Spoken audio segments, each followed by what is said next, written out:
Hello, everybody, and welcome to the Studio Scoria channel. My name is Mazra, My name is Supreme Leader of Enium, Frankster57. and today we're going to be covering a brief overview of the region of Maifjall. Let's discuss. So here's a brief overview of Maifjall for you. In the desolate far north, the Isles of Maifjall rest. The seldom few who choose to live here, in comparison to the billions far south, vie for a quieter life. Within the snow and tundra are some of Scoria's prosperous and most peaceful nations. Most believe you will not find a kinder nor more welcoming soul than in the Maifjall. Maifjall is the smallest region by population, number of nations, and nearly the smallest by land area. It is a beautiful but unforgiving land, blistering cold, yet intriguing, inviting, and peaceful. For the tourist, the land is an unforgettable adventure abound in mystery. But for the distant Mayfjaller, nothing is sadder than leaving behind their homeland, even for the shortest while. And so here we have a map of the Maifjall community, the interregional union of the Maifjall region. As evident by the overwhelming red on this map, every nation in Maifjall is a member of the MC, who all meet in Alba, the capital of Bannock. It's also important to note that given the small size and proximity to other regions, that these nations could also be members of other regional communities. Svari, for instance, has special partner status in the Talmar Union, while Bannock has flirted with the idea of observing in the Scorian Council. So, with that out of the way, let's get to every nation in Maifjall, that is, in alphabetical order. So first up, we have Batilia, which is a federal republic led by President Ethan Wall from the capital of Tiraskam. Theosism is the largest faith, and they speak Malinkan. So, along with sister nation Bayanakt, Batilia was one of the northernmost ambitions of any colonizer. The Northern Maritimes, as they were known, were some of the last territories conquered by the Malinkan Empire, which collapsed shortly after. As a result, the settling would-be Batilians had to forge their own destiny free from imperial diction. Despite its small land area and population, Batilia has made some astounding contributions to maritime culture. The folk scene of Maifjall spawned from Batilia, giving us numerous folk artists known the world over, the most famous of which was a Batilian folk singer and sailor, Stan Alanois Rogerson. So famous that in 592 DE, that when Batilia was redrawing its interregional borders, they named the southern eastern portion of mainland Batilia his home to Rogerson land in his honor. Next, we have Bannock. They are also a republic, and they're led by a chief of clans named Eveline Macassar from the capital of Alba. Their largest faith is also Theosism, and their main language is Malinkan and Craigian. After Malinka and before Deer Craig, Bannock has the second largest Craigan population. A mass exodus of the Kraigans brought them to what they would become Bannock several centuries ago. Their native lands severally Talmarinized by Malinkans, Nigerians, and Hirdists alike. In spite of this, Bannock maintains a iconic culture adored across Scoria. Kilted clad, bagpipe tolting Bannockians then shiver down the spines of Scorians the world over. None would forget their brave sacrifices they made during the world wars, and they'll be sure to make sure of it.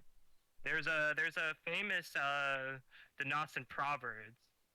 When you hear the ocean, and it sounds like sounds of a bagpipe, run, Run, and run indeed. run indeed. Next, we have Cindello, a democratic republic led by President Pilvo Dilhimash from the capital of Noricol.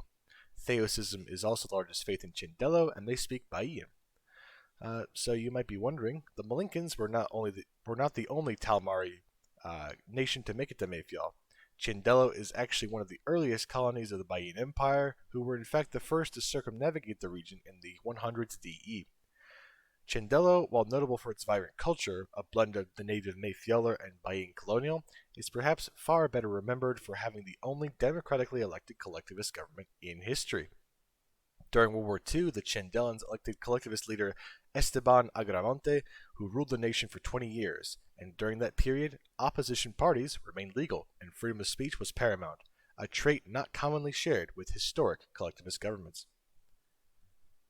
Oh, I feel like it's important to add on that unlike other collectivist nations during that time, they were actually not aligned with the Pact of Steel, which was the main collectivist opposition to the Sun.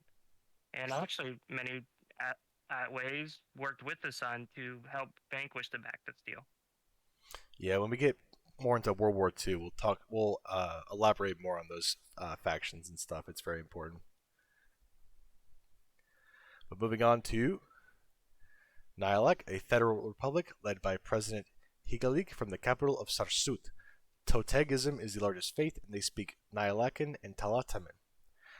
Nilakians have historically fashioned homes out of ice, developing an intricate insulation method that allowed them to retain heat and even cook from these dwellings. While most of the nation is developed, you can still find these traditional shelters in the countryside, and they've also become a recent fad for tourists traveling to the region. Igloos. Furthermore, Nilakians are famed seafarers, historically forming small boats from animal skins and creating extremely nimble and buoyant rafts. On land, however, they prefer the company of sled and giant Yangal, the largest breed of dog in the world. Next, we have Katak, a tribalist republic led by war chief Irnik from the capital of Okatu. Totegism is the official religion, and they speak Kataki.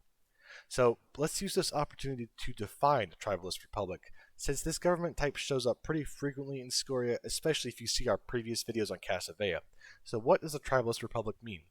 Simply put, Katak and other nations like Katak have synergized, that means combined, tradition with democracy.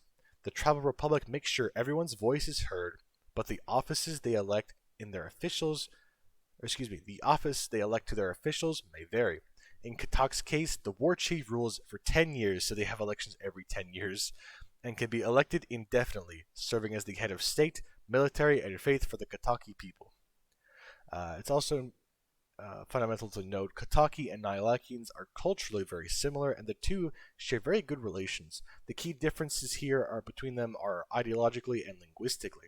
In addition, Kataki culture adheres greatly to the Totegist doctrine, as Kataki people on average have 3 to 4 tattoos on their body, which is a key belief from Totegism. They tattoo mostly animal spirits on their body, believing that the homage to these great ancestral beings would appease them and keep evil at bay. Next, we have Svari, a parliamentary republic led by Prime Minister Christian Thorsen from the capital of Maifjall. Theosism is the largest faith, and they speak Svari. It's often believed that the Svari was settled by the Osmir, when in reality the Svarians are actually a much older group of Noric peoples, predating the Hirdish, Leonese, and even Date-Slenders of Asuna by a few decades. Those are all Noric peoples. Svari is also one of the most popular tourist destinations in the world, with its landscape taking center stage. The rolling hills of Svari are littered with mountains, glaciers, volcanoes, all within walking distance of one another. A truly breathtaking and wondrous place to behold. And finally, we have Talatama, a democratic republic led by President Marte Kivoti from the capital of Hiloyenski. Theosism is the largest faith, and they speak Talataman.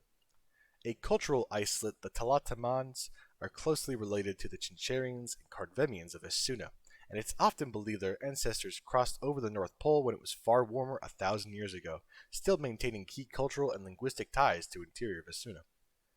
Mostly adherents of Theosism, the Talatamans still cling to their native traditions, heavily influenced by the Totegist faith. Many still continue their ancient handicraft, which utilizes wood, bone, and antlers to make a variety of items, adhering to the principle that an object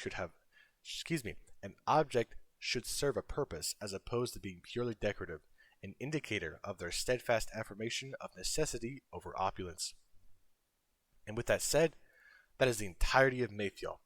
If you'd like to see our segments of Worldbuilding Wednesday live, you can watch us every Wednesday, usually around 7 p.m. Eastern Standard Time. In this case, it was around 9, at twitch.tv/Mazarin. Supreme Leader of Venom, thank you for joining me.